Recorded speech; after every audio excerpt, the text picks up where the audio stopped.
السلام عليكم ورحمة الله تعالى وبركاته. اللهم رب اشرح لي صدري ويسر لي أمري واحلل عقدة من لساني يفقه قولي وبعد. السلام عليكم ورحمة الله تعالى وبركاته. دوستان و برادران عزیز، الله سبحانه و تعالی همه ما و شما را در این مسافری در این غریبی نگهدار باشه. یعنی بیماری روحی به نهایت زیاد شدگی است. الله همه ما و شما را حفاظت بگردانه از این بیماری. یگان کسی ما و شما را به این سحر و جادو مبتلا نگردانه. بسیاری ها زمین نمیدونم چی شدگی است که مردم، اکثریت مردم از پدر مادر میگریزن، دیگه شهرها میرون، پدر مادر از اونها خبردار نیستن. بعد از یک هفته، 2 هفته، 3 هفته، بعد 5-6 ماه از اونها خبردار میشن که در دیگه شهرها هستن.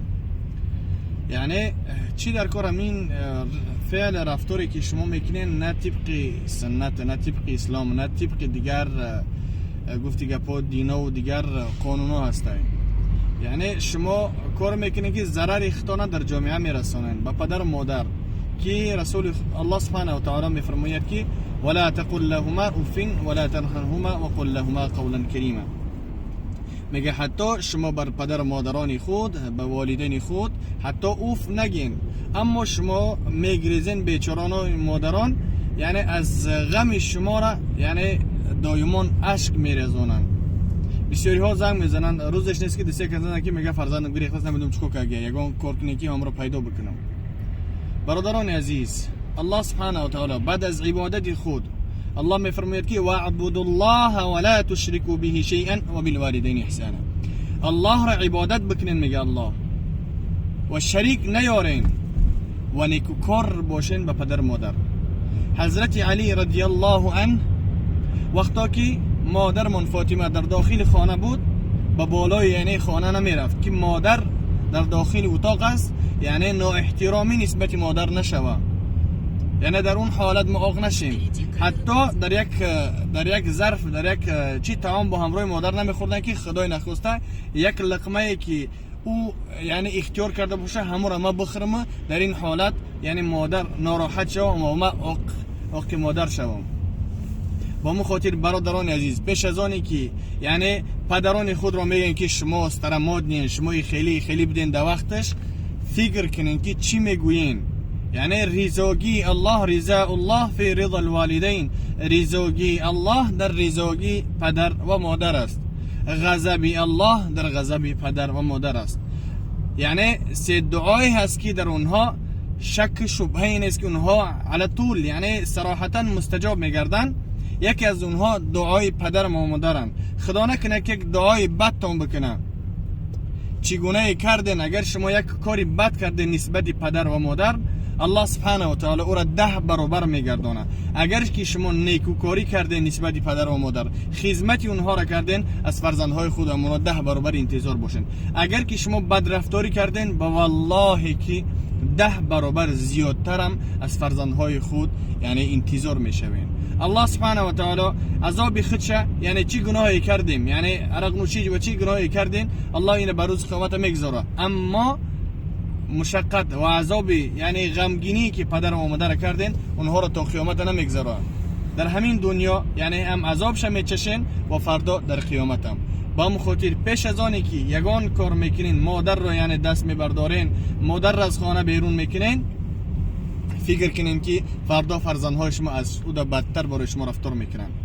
با مخاطر دوستان عزیز، دعای اونها مستجاب هستند. یعنی مشکلی داری در زندگی، از پدر و مادر خود دعا بپرس که مادر جان من در حق ما دعا که خداوند در کسب کارمان برکت عطا بفرماید. دعای اونها ان شاء الله که مستجاب هستند. یعنی برکت خانه ما و شما پدر مادر هستند. ستون خانه ما و شما این پدر مادر هستند. ببینین که اکثریت مردم بعد از وفات پدر و مادر با همراه اکا و دادر گپ نمیزنن، با همراه اپا و خواهر رفتار نمیکنن، یعنی مهر محبت اونها از بین دور میشوه. با مو خاطر حالا آن که پدر و مادر ما زنده هستند، الحمدلله دعای اونها را بگیریم و خدمت اونها را کنیم.